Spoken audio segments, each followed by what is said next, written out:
So I have seen a lot of people on Discord trying to follow these build videos, and all of them say that they are struggling with the damage.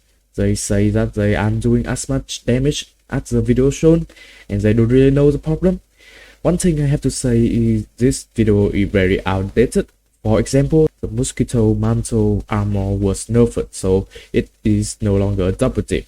That is probably why you aren't doing as much damage. But no worry, in this video I will show you an updated version that will do the same amount of damage or even better. So let's get into it.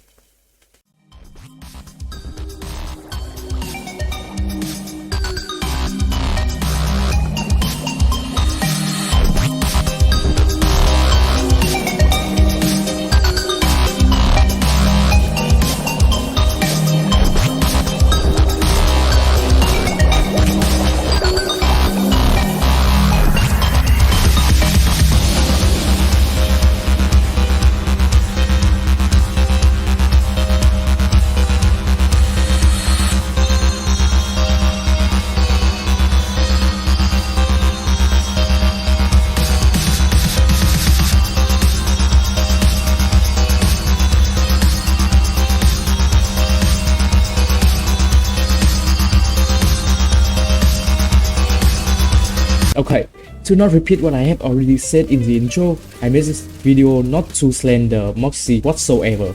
Rather, I'm doing it to update his build because I saw a lot of people using it, and I don't want people to use outdated stuff.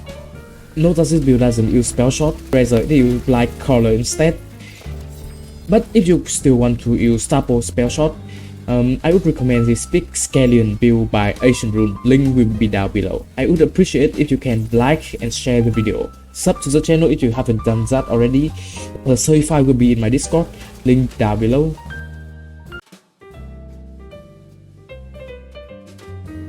Okay, to the build breakdown. The gun that we are using is pretty generic. It is identical to the Moxsy version. We are using a lot of meta guns like the Squad Explosion in each element.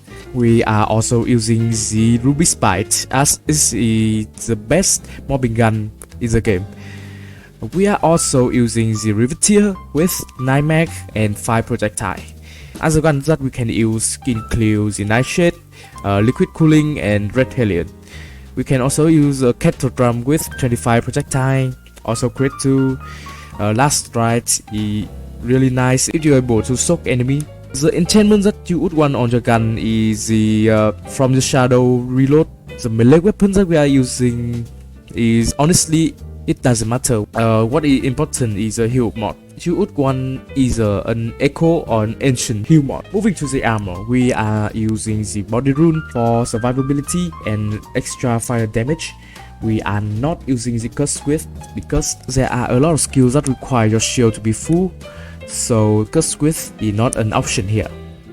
For a gun build, Sharkbane is obviously a choice. The passive you would want on here is ability critical hit damage to buff your guys in the cell, and you would want a specific anti-critical hit damage. Try to look out for those because they are very powerful and you will notice the difference immediately.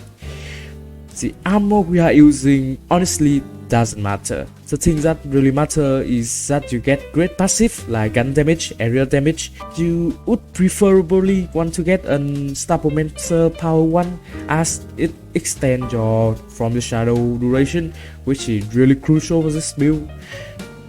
For the spell, obviously to keep up with the Bullet Witch spirit, we are using the Buffmeister. You would want the Pew and Kachow as it buff gun damage and ability damage. The amulet that we are using is a Babylot as it double dip our crossbow gun like the Ruby Spite or the Riveteer.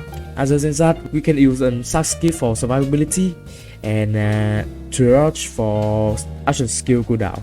You would want Blightcaller power here because it provides a lot of elemental damage, and poison damage is very important here as it boosts guide in the shell damage.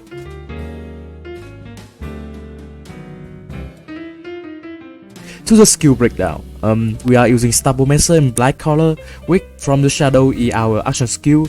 Moving to the skill tree, we are using Haste for movement speed, Potent Poison, For more stated effect stuff. Exploit their weakness is a debuff which means a pure multiplier to our damage, and we can get dot pretty easily with quotation here. With that, for more global damage, elusive allow us to sprint and avoid damage.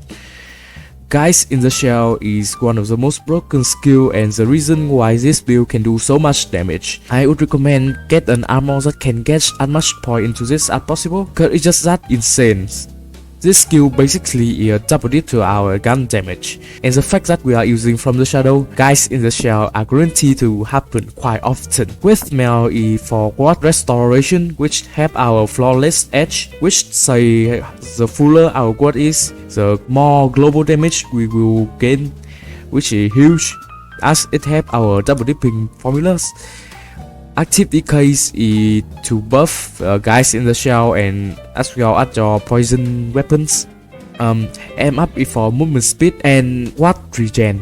Burns offering is for spell cooldown and gun damage, and toxicity is for crit damage and action skill cooldown. To the hero stat, we are maxing our strength for crit damage and intelligence for spell cooldown. As I said, I would recommend you putting some point into constitution, as it helps with our survivability, which this build does struggle quite a lot. So that is it. That is the build. Hope you enjoy it. Comment down below on how you feel about this setup. Anything I can improve on. Remember to like and subscribe, as it helps me a lot. The save file will be in my Discord. Link will be down in the description. And see you next video.